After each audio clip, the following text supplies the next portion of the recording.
Hi അസ്സലാമു അലൈക്കും. ബ്രെഡും പാലും വെച്ചിട്ട് ഈസി ആയിട്ട് ഉണ്ടാക്കാൻ പറ്റിയിട്ടുള്ള പുഡിങ്ങിൻ്റെ റെസിപ്പിയാണ് കാണിക്കുന്നത്. പെട്ടെന്ന് തന്നെ ഉണ്ടാക്കിയെടുക്കാനും പറ്റും, അതുപോലെ കഴിക്കാൻ അടിപൊളി ടേസ്റ്റാണ്. അപ്പോൾ വീഡിയോ മുഴുവനായിട്ട് കണ്ടോക്കുക. ഇഷ്ടമായാൽ ലൈക്ക് ചെയ്യുക, ഷെയർ ചെയ്യുക. ചാനൽ സബ്സ്ക്രൈബ് ചെയ്യാത്തവരാണെങ്കിൽ ഒന്ന് സബ്സ്ക്രൈബ് ചെയ്യുക. അപ്പോൾ ഈ ഒരു പുഡിങ് ഉണ്ടാക്കാനായിട്ട് ഞാൻ ആദ്യം തന്നെ ഒരു സോസ് പാനിലോട്ട് 1/2 ലിറ്റർ പാൽ ഒഴിച്ച് കൊടുക്കുന്നുണ്ട്. ഈ ഒരു പാലിലേക്ക് നമുക്ക് 2 കോഴിമുട്ട പൊട്ടിച്ച് ചേർത്ത് കൊടുക്കുന്നുണ്ട്. ഈ സമയത്ത് പാൽ ചൂടായിട്ടില്ല കേട്ടോ. ഞാൻ പാൽ വെച്ച് ഉടനെ തന്നെ ഞാൻ ഈ ഒരു കോഴിമുട്ട ചേർത്ത് കൊടുക്കുന്നുണ്ട്. പാൽ ചൂടാവുന്നതിന് മുന്നേ തന്നെ കോഴിമുട്ട ചേർത്ത് കൊടുക്കണം, അല്ലെങ്കിൽ പിരിഞ്ഞു പോകും.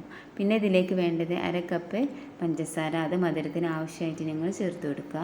പിന്നെ ഒരു 1/4 ടീസ്പൂണോളം വാനില എസൻസും കൂടി ചേർത്തിട്ട് നല്ലോണം ഒന്ന് മിക്സ് ആക്കി എടുക്കുക. ഇനി ഇതിലേക്ക് കോൺഫ്ലോർ ആണ് ചേർത്ത് കൊടുക്കാനുള്ളത്. അതിനായിട്ട് ഞാൻ ഈ പാലിൽ നിന്ന് ഞാൻ നേരത്തെ 1/4 കപ്പോളം എടുത്ത് വെച്ചിരുന്നു. അതിലേക്ക് 2 ടേബിൾ സ്പൂൺ കോൺഫ്ലോർ ചേർത്ത് മിക്സ് ആക്കി എടുത്തതാണ്. ഇനി ഒരു കോൺഫ്ലോർ ചേർത്തിട്ട് നന്നായിട്ട് തന്നെ കൈയെടുക്കാതെ വേണ്ടത് മിക്സാക്കി എടുക്കാൻ. പെട്ടെന്ന് തന്നെ ഇത് തിക്കായി വരും, അപ്പോൾ അതൊന്ന് ശ്രദ്ധിക്കുക.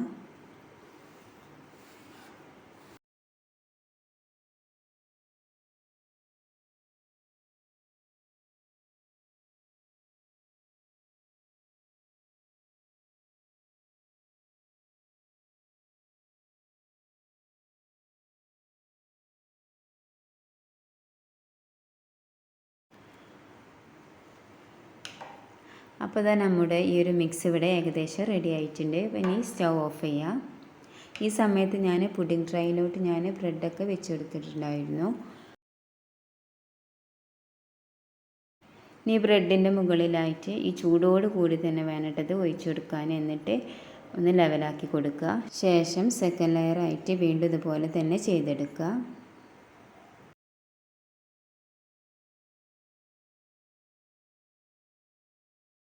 ഇനി കാണാൻ കുറച്ചുകൂടി ഭംഗിക്ക് വേണ്ടിയിട്ട് ഞാൻ തൊലി കളഞ്ഞ ബദാം ഇതുപോലെ നീളക്കത്തിൽ കട്ടാക്കി എടുത്തിട്ടുണ്ട്. പിന്നെ ഞാൻ റോസ് പെറ്റൽസും കൂടി ഇട്ട് കൊടുക്കുന്നുണ്ട്. അതൊക്കെ നിങ്ങളുടെ ഇഷ്ടത്തിനനുസരിച്ച് ഡെക്കറേറ്റ് ചെയ്യുക. അപ്പോൾ ഇതാ നമ്മുടെ പുഡിങ് ഇവിടെ റെഡി ആയിട്ടുണ്ട്. അത് ഈസി ആയിട്ട് തന്നെ ഉണ്ടാക്കാൻ പറ്റിയിട്ടുള്ള, അതുപോലെ കഴിക്കാൻ അടിപൊളി ടേസ്റ്റാണ് ഈ ഒരു പുഡിങ്. നിങ്ങൾ എന്തായാലും ഈ ഒരു പുഡിങ് ഉണ്ടാക്കി നോക്കണം. പിന്നെ നമ്മുടെ വീട്ടിൽ ഫങ്ഷനൊക്കെ ഉണ്ടാകുന്ന സമയത്ത് നമുക്ക് ഉണ്ടാക്കിയെടുക്കാൻ പറ്റും. കുറഞ്ഞ ചിലവിൽ തന്നെ നല്ല ടേസ്റ്റി ആയിട്ടുള്ള പുഡിങ് റെഡി ആയിട്ടുണ്ട്. അപ്പോൾ എൻ്റെ ചാനൽ സബ്സ്ക്രൈബ് ചെയ്യാത്തവരാണെങ്കിൽ ഒന്ന് സബ്സ്ക്രൈബ് ചെയ്യുക.